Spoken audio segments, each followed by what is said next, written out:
Hello friends, आज की इस वीडियो में हम क्लास 10 एनसीईआरटी हिस्ट्री का चैप्टर नंबर 4 पढ़ेंगे, जिसका नाम है औद्योगिकरण का युग। ठीक है। तो औद्योगिकरण का अर्थ क्या होता है, पहले ये समझते हैं हम। तो औद्योगिकरण उस प्रक्रिया को कहते हैं जिनमें वस्तुओं का उत्पादन बड़े पैमाने पर मशीनों और कारखानों के माध्यम से होता है, मतलब होने लगता है। लेकिन औद्योगिकरण का अर्थ केवल कारखानों का निर्माण नहीं था। मतलब कारखानों के आने से पहले से भी वस्तुओं का उत्पादन बड़े पैमाने पर किया जाता था। मतलब कारखाने आने के पहले भी वस्तुओं का जो है उत्पादन बड़े पैमाने पर किया जाता था। इस प्रोटो औद्योगिकरण, इसे मतलब प्रोटो औद्योगिकरण कहा जाता है। ठीक है। प्रोटो औद्योगिकरण की विशेषताएं क्या है? तो गांव में व्यापारी, किसान और कारीगरों को कच्चा माल देते थे। ठीक है। तो गांव में जो है व्यापारी, किसानों और कारीगरों को कच्चा माल देते थे। और कारीगर, मतलब जो कारीगर होते हैं वो घर में वस्तुओं को बनाते थे। तैयार वस्तुओं को व्यापारी को, मतलब व्यापार बाजारों में बेचते थे। ठीक है। तैयार वस्तुओं को व्यापारी जो है बाजारों में बेचते थे। इस व्यवस्था में कारखानों के बिना भी बड़े पैमाने पर उत्पादन होता था। इसको क्या कहते थे? प्रोटो औद्योगिकरण। ठीक है। फिर आते हैं औद्योगिक औद्योगिक क्रांति से पहले का उत्पादन। तो औद्योगिक क्रांति से पहले का उत्पादन 18वीं शताब्दी में यूरोप में अधिकांश वस्तुओं का उत्पादन घरों और छोटी कार्यशालाओं में होता था।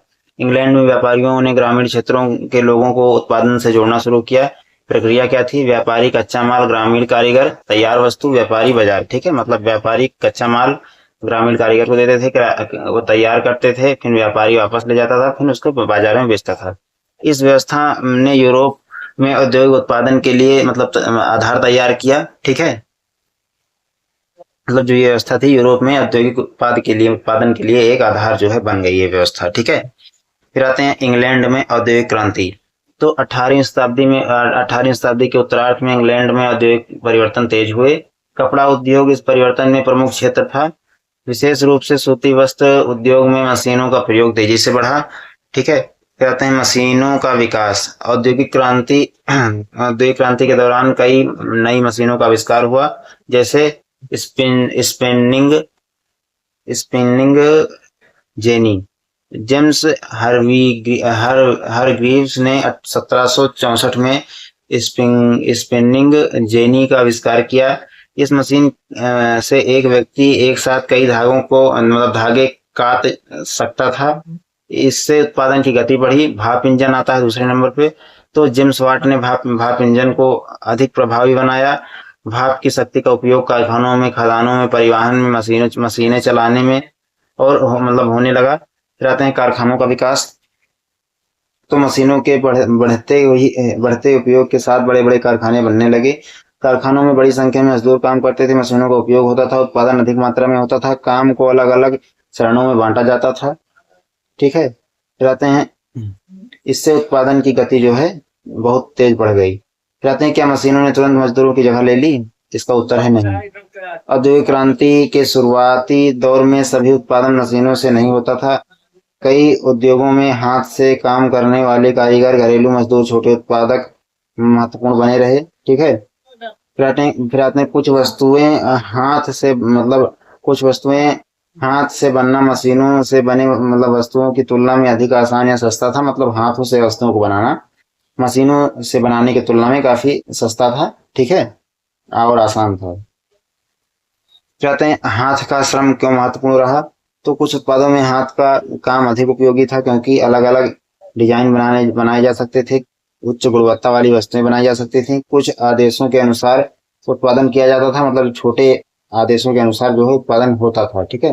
ग्रामीण ग्राहक अपनी, मतलब अमीर जो है, मैंने इसको ग्रामीण कहा, सॉरी, अमीर ग्राहक जो है हाथ से बनी वस्तुओं को पसंद करते थे। उस समय के जो काफी अमीर लोग थे वो हाथ से बनी वस्तुओं को ज्यादा पसंद करते थे। चाहते हैं, इसलिए मशीनों के आने के बाद भी कारीगरों का महत्व पूरी तरह समाप्त नहीं हुआ था। फिर आते हैं मजदूरों की स्थिति। तो औद्योगिक कारखानों में कार्य करने वाले मजदूरों की स्थिति अक्सर कठिन थी। उन्हें लंबे समय तक कार्य करना पड़ता था। कम मजदूरी मिलती थी। काम की परिस्थितियां कठिन होती थी। रोजगार की सुरक्षा कम थी।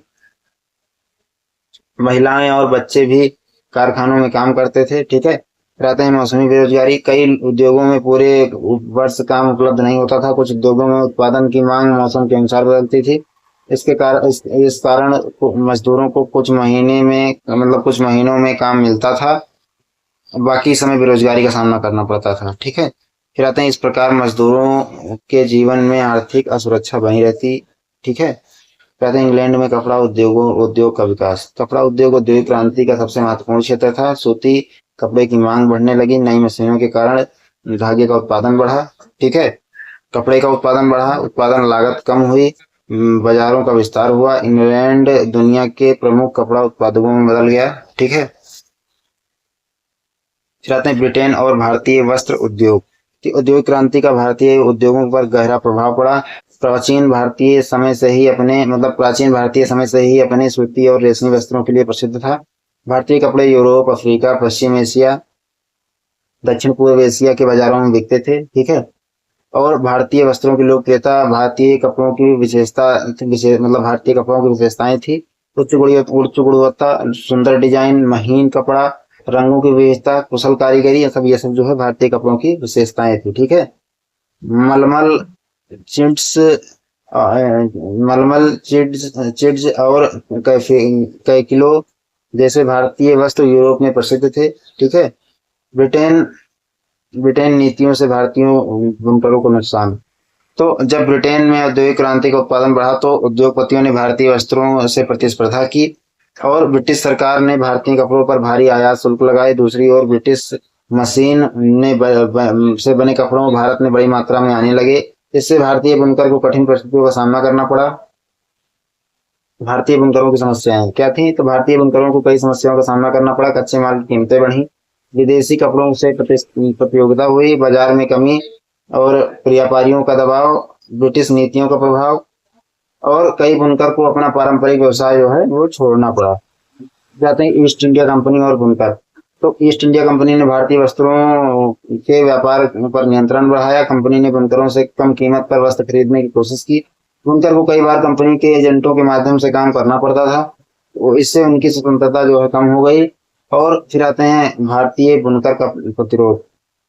तो कई बुनकरों ने अन्य कंपनी के नियंत्रण का विरोध किया और कुछ बुनकर गांव छोड़कर चले गए, दूसरे व्यवसाय में चले गए और स्वतंत्र व्यापार करने की कोशिश करने लगे। ठीक है, किसी भी भारतीय हस्तकरघा घरेलू उद्योग पूरी तरह समाप्त नहीं हुआ। ठीक है, किसी भी भारतीय हस्तकरघा उद्योग पूरी तरह समाप्त नहीं हुआ। फिर आते हैं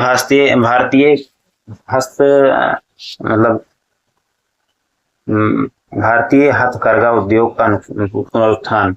तो 19वीं शताब्दी के अंत में भारतीय बाजार में राष्ट्रवादी भावना बढ़ने लगी। लोगों ने स्वदेशी वस्तुओं का उपयोग करने पर जोर दिया। भारतीय उद्योगपतियों ने भी कपड़ा उद्योग में निवेश करना शुरू किया और भारत में आधुनिक उद्योगों का विकास।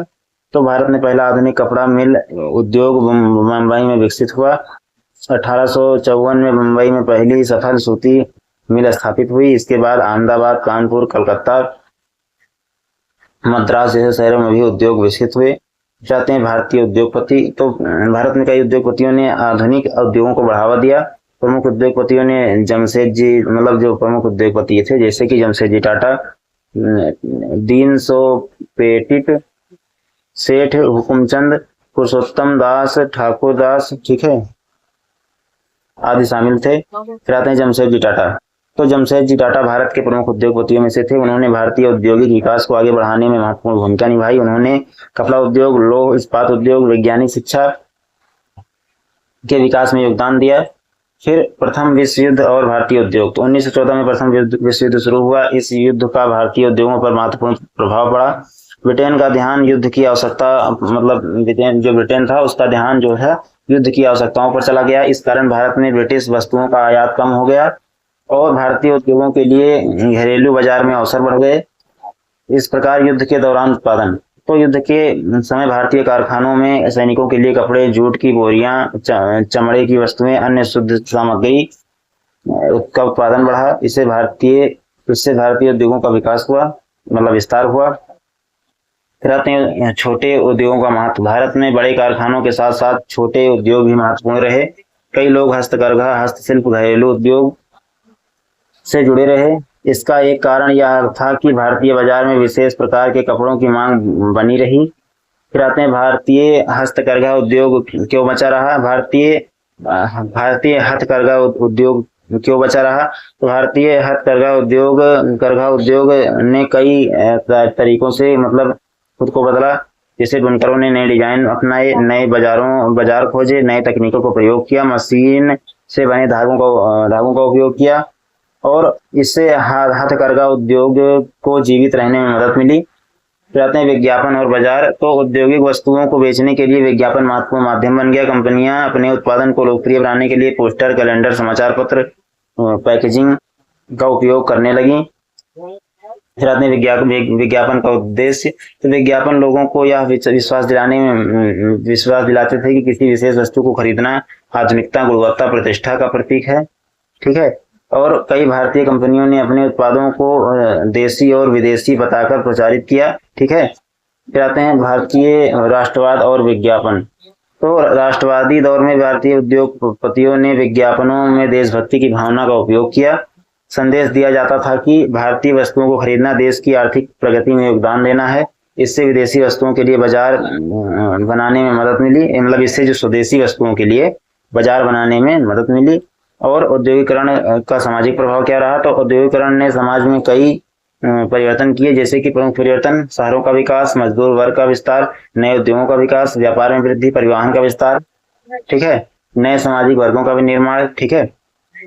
जाते हैं औद्योगिक शहर। तो कारखानों के आसपास शहरों का विस्तार होने लगा। लोग रोजगार की तलाश में गांवों से शहरों की ओर आने लगे। इससे शहरी आबादी बढ़ी, मजदूर बस्तियां विकसित हुई, नए बाजार बने। फिर आते हैं इस चैप्टर के महत्वपूर्ण शब्द जिनको आपको इसे समझना है, जैसे कि औद्योगिकरण, मशीन और कारखानों द्वारा बड़े पैमाने पर उत्पादन की प्रक्रिया। जाते हैं प्रोटो औद्योगिकरण। तो कारखानों के व्यापक विकास से पहले ग्रामीण क्षेत्रों में व्यापारियों द्वारा करवाया जाने वाला बड़े पैमाने का उत्पादन। ठीक है। फिर आता है हथकरघा, हाथ से संचालित करघे पर कपड़ा बनाने की व्यवस्था। मशीनी उत्पाद, मशीन की सहायता से वस्तुओं को बड़े पैमाने पर उत्पादन। स्वदेशी, देश में बनी वस्तुओं को अपनाने और विदेशी वस्तुओं को बहिष्कार की भावना। और फिर आता है औद्योगिक क्रांति, उत्पादन की तकनीक और संगठन में वह व्यापक परिवर्तन जिससे मशीनों और कारखानों के माध्यम से बड़े पैमाने पर उत्पादन को बढ़ावा दिया। ठीक है। तो आशा करता हूँ आपको चैप्टर अच्छा लगा होगा तो वीडियो को लाइक करें, चैनल को सब्सक्राइब करें। ठीक है। धन्यवाद।